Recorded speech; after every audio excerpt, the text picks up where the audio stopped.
வீட்டினில் தெய்வம் இல்லை. பாசங்கள் நேசங்கள் ஏதுமே இன்றி வாழ்ந்திடும் வாழ்க்கையோ வாழ்க்கை இல்லை.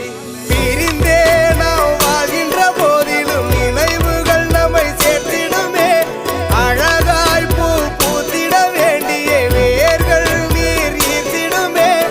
இன்னொரு ஜென்மம் அது கிடைத்தாலும் கூட இதுபோல் ஒரு சொந்தம் கிடைத்திட நாம